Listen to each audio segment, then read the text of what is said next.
नमस्कार, शोम रतुड़ी एनालिसिस में आपका स्वागत है। दोस्तों, आज मैं चर्चा करने आया हूं गुजरात के चुनावों की। लगभग 2 हफ्ते बाद यह तय हो जाएगा कि गुजरात में कौन सत्ता में आ रहा है। 27 साल से गुजरात में बीजेपी का कब्जा है, वो दोबारा लौट करके आएगी या आम आदमी पार्टी। हालांकि इस समय सबसे ज्यादा जो है चर्चा गुजरात के चुनाव की है, और उसके पीछे कारण क्या है कि इसको जो है 2024 का सेमीफाइनल माना जा रहा है। हालांकि एक लेग और भी चुनाव के होने हैं अगले साल, राजस्थान, मध्य प्रदेश और छत्तीसगढ़ में, और फिर इस बीच और भी होंगे, लेकिन मेन जो है 2024 से पहले ये चुनाव होंगे।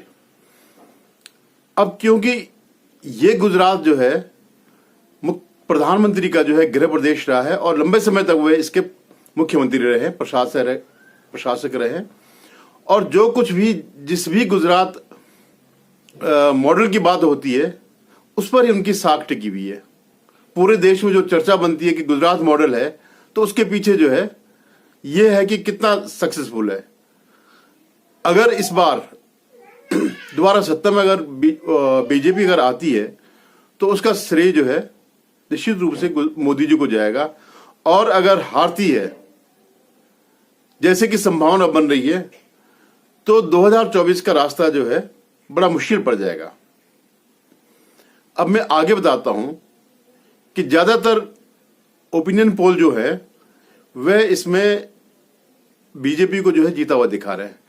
125 से 135-40 के आसपास सीटें दिखा रहे हैं, और जो नई उभरती पार्टी है आम आदमी पार्टी, उसको 10 से नीचे सीटें दिखा रही है।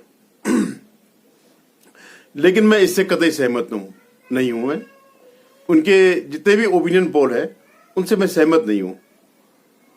क्या है कि मेरी दृष्टि में मेरी भविष्यवाणी यह है कि गुजरात में आम आदमी पार्टी न केवल पूर्ण बहुमत लाएगी बल्कि उससे भी आगे जाएगी। अब आप हंसेगा मत कि मैं क्या कह रहा हूं कि सारी पार्टियां, सारे ओपिनियन पोल कुछ और बता रहे हैं और मैं कुछ और बता रहा हूं। नहीं, मैं सच में बता रहा हूं। इसके पीछे केवल एक कारण है, और वो है मनीष सिसोदिया। मनीष सिसोदिया दिल्ली के आबकारी मंत्री तो है ही है। उनकी जो आबकारी नीतियां है, क्रांतिकारी आबकारी नीतियां हैं, उसको पूरा देश अब जान चुका है। इसके अलावा उनकी शिक्षा नीति का भी पूरा वर्ल्ड इस बात को मानता है। तो उसी शिक्षा नीति के आधार पर मैं कह रहा हूं, जो वर्ल्ड क्लास क्रांतिकारी शिक्षा नीति है मनीष सिसोदिया की, उसके आधार पर मैं ये कह रहा हूं कि आम आदमी पार्टी पूर्ण बहुमत से सरकार बनाएगी, और बड़े अच्छे बहुमत से। अगर आपको मेरी बात पर विश्वास नहीं है तो आप न्यूयॉर्क टाइम्स पर भी विश्वास नहीं करते हैं। अगर आप सोचते हैं कि दुनिया की सबसे प्रतिष्ठित मैगजीन में या पेपर में अगर दिल्ली के शिक्षा मॉडल जो है उसकी प्रशंसा होती है, तो ये कोई छोटी मोटी बात नहीं है। आपकी जीएनयू की नहीं आई है, दिल्ली यूनिवर्सिटी की नहीं आई है, दिल्ली यूनिवर्सिटी जहां एडमिशन लेने के लिए लोगों को बड़े बड़े पापड़ बेलने पड़ते हैं। 100% कट ऑफ भी अब कम पड़ गया है। तो उस दिल्ली यूनिवर्सिटी का भी जो है न्यूयॉर्क टाइम्स ने कभी जिक्र नहीं किया। और भी कई भारत की सेंट्रल यूनिवर्सिटी है, इवन जो हमारी आईएससी बंगलौर है, साइंस की सबसे बड़ी लेबोरेटरी, और आज जो देश में जितने चमत्कार हो रहे हैं साइंस के, वो सब वहां से निकले वैज्ञानिकों के हो रहे हैं, उसका भी जिक्र नहीं हुआ। और जिक्र किसका हुआ? मनीष सिसोदिया जी की शिक्षा क्रांति का। तो मेरा कहने का मतलब यह है कि क्रांति के लिए एक चिंगारी बहुत है, और वो चिंगारी है मनीष सिसोदिया की, जो उन्होंने शिक्षा के क्षेत्र में लाई है। और जनता जो है उस क्रांति को देख रही है।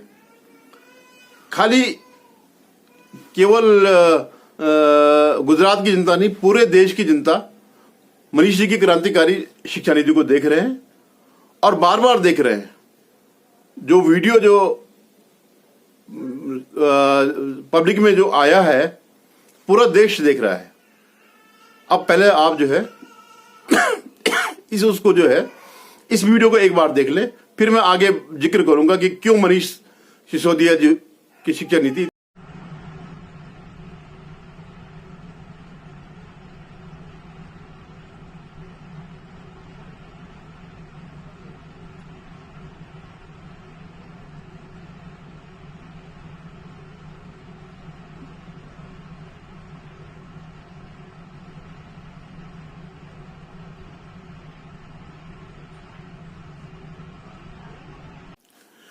अभी जो आपने वीडियो देखा होगा वह जो है दिल्ली के एक मंत्री सत्येंद्र जैन का तिहाड़ जेल में मालिश कराते हुए वीडियो है।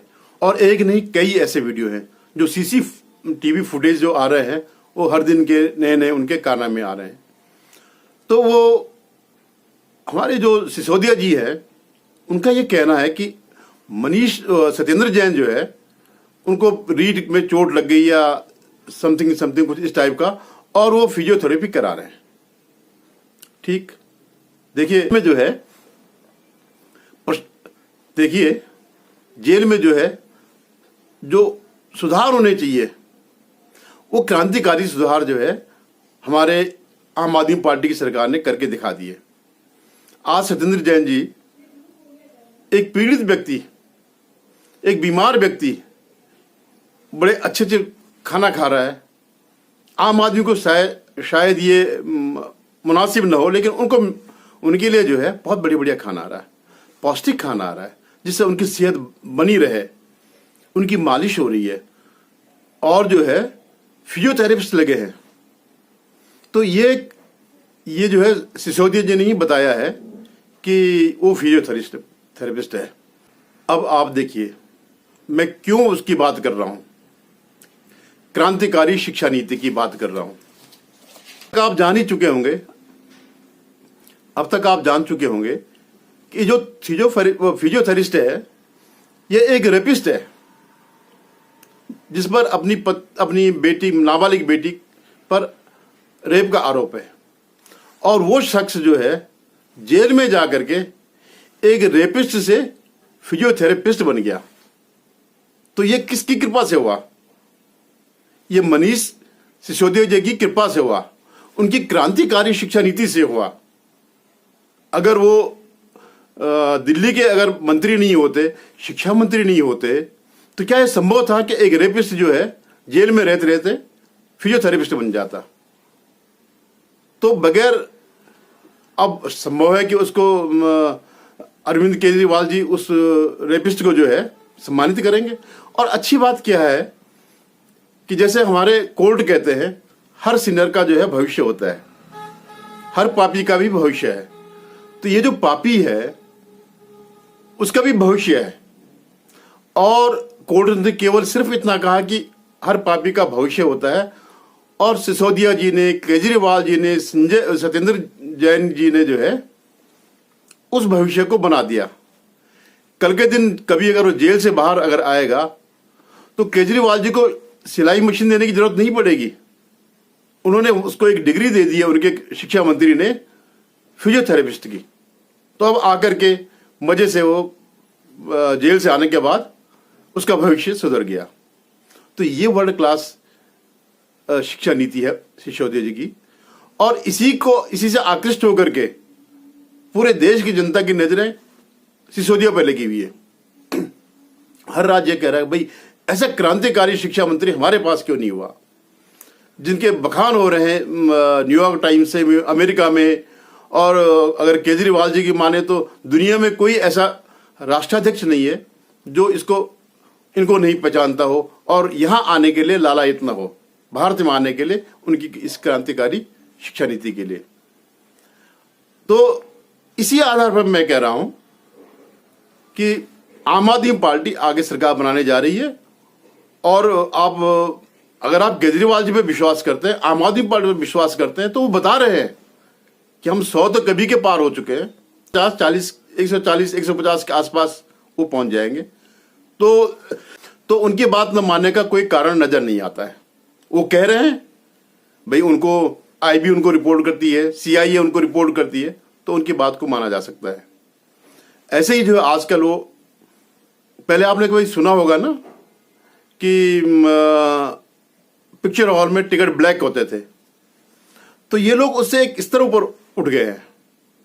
अब ये जो है अपने जो टिकट बांटते हैं म्यूनिसिपैलिटी के लिए या विधायक के लिए, उसमें पैसा वसूल कर लेते हैं और आप लोगों को तंग नहीं करते हैं, चंदे के लिए तंग नहीं करते हैं। अब उनको जरूरत नहीं है, या इधर उधर सरकारी उसमें 10 लाख 5 लाख के कमरे के 30 लाख रुपए उनको खर्च करने नहीं पड़ते। ये वो एक और क्रांतिकारी परिवर्तन है इनके अंदर कि अब वो चंदे के लिए आप लोगों पर डिपेंडेंट नहीं है। पहले वो अपील करते कि हर घर वाले को देना पड़ेगा, घर में जो भी कमा रहा है उसको देना पड़ेगा, 100 रुपए दो, 1000 दो, 10,000 दो, 1 लाख दो। अब वो नहीं आएंगे आपके पास। अब उन्होंने अपना एक रास्ता ढूंढ लिया है। वो बहुत क्रांतिकारी लोग हैं, इनको आप साधारण से लोग मत समझिएगा, बहुत क्रांतिकारी लोग हैं। तो ये लोग जो है